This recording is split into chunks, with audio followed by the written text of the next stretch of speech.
tulindirira ebikujjuko by'okkuza olunaku lw'abajulizi olunaku olw'enkya ng'ennaku z'omwezi 3 omwezi ogw'omukaaga omwaka guno 2022 ku kiggwa ky'abajulizi e Namugongo ku ludda olw'Abakatoliki n'Abakristaayo twasazeewo okumanyisa ku bajulizi abava mu ssaza lino ery'e Masaka abasatu ku ludda olw'Abakatoliki osobole okwongera okubategeera olw'ensonga nti bangi ku ffe tubalinako oluganda.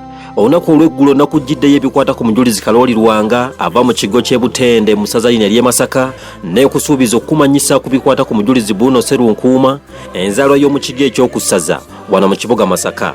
Ono okwawukanako ne banne yali munywi nnyo omutamiivu gw'oyinza okuyita waddanga era abaaliwo mu bitundu ebyo ebyokussaza mu kibuga kino Masaka mu myaka egyali 1880 singa zikyabakubira emizira bandibadde balukuviira ku ntono. Emize gye yakulanga naffe oluusi gye tuyitamu naye olw'okuba ekitangala kya Kristu yakyuka n'afiira n'eddiini ye.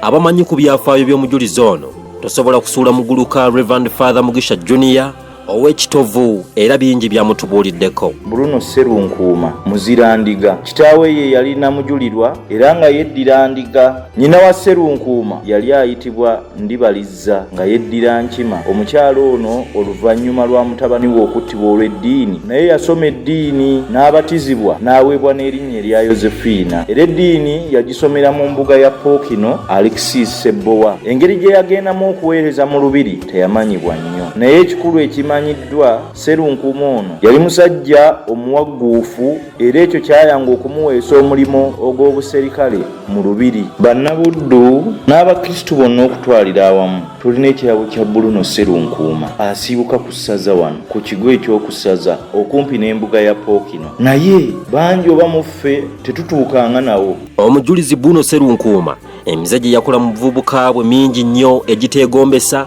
omuli obwenzi, yali munaawuzi wa ntalo, omunywi wa ddanga era ne we yali agenda okuttibwa mukulu w'ebbosa kigambibwa nti yamuwa eccupa y'omwenge ng'agezaako okumusiibula.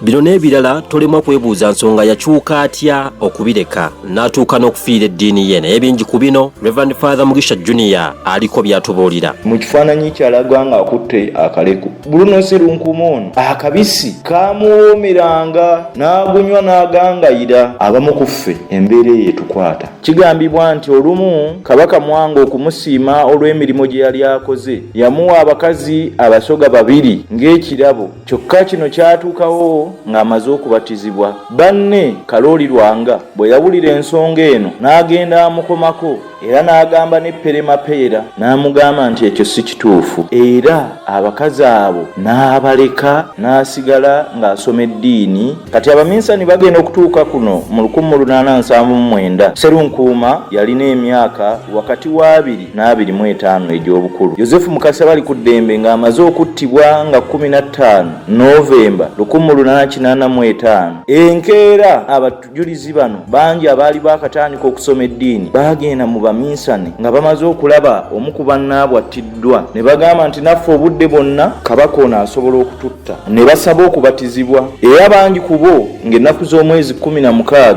Novemba baabatizibwa. Peregirudi ye yabatiza Bruno Sserunkuuma ono e Nalukolongo era ne bamuwa erinnya erya Bruno. Ebyafaayo bitulaga nti newaakubadde abajulizi bangi baalaga obuzira naye Bruno Sserunkuuma yalaga obuzira bw'amaanyi nnyo olw'ensonga nti yali muganzi nnyo mu lubiri era olumu Ssekabaka Mwanga yatuuka n'okumusiima emirimu gye yali amukolera n'amuwa abakazi 2 era okutuuka okumujeemera ng'omu ku bakuumi be yali asinga okwesiga n'asalawo okugenda n'eddiini yali engwira kyawuniikiriza bangi nnyo. Reverend Father Mugisha Junior antegeezezza nti okumanya bano baalaga obuzira bw'amaanyi.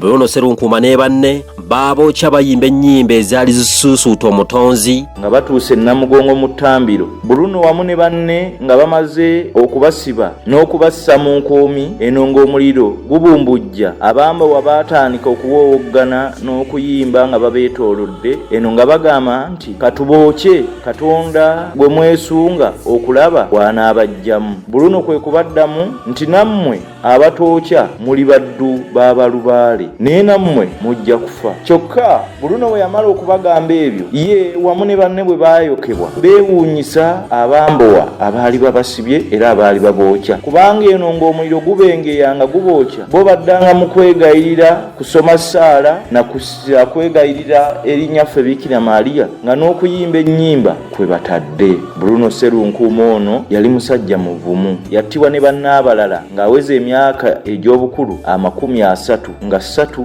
Juuni 1886 e Namugongo Nakiyanja. Omujulizi ono yazaalibwa wano ku ssaza mu kibuga Masaka mu mwaka gwa 1856. Yabatizibwa mu Mission Peregrine mu mwaka gwa 1885 ng'ennaku z'omwezi 16 omwezi ogw'okumin'ogumu. Mu kuttibwa yasibwako enku n'akumwako omuliro ng'atunula bw'ati e Namugongo, yenna n'abengeya n'afa ng'ennaku z'omwezi 3 omwezi ogw'omukaaga 1886 ku myaka 3 egy'obukulu. Omujulizi ono yawolereza abalina amaddu ag'omubiri, abatamiivu, amaka agasoomozebwa n'ago agatannaba kutuuka ku sakalamentu ery'amatirimunyo. Olunaku olw'enkya ng'ennaku z'omwezi 3 omwezi ogw'omukaaga omwaka guno ngenda kutuusaako omujulizi Yowaana Maria Muzeeyi, enzaalwa y'eminziiro mu disitulikiti ey'Ekyotera. Nze Ssebufu Matiya ku lwa Leediyo Buddu.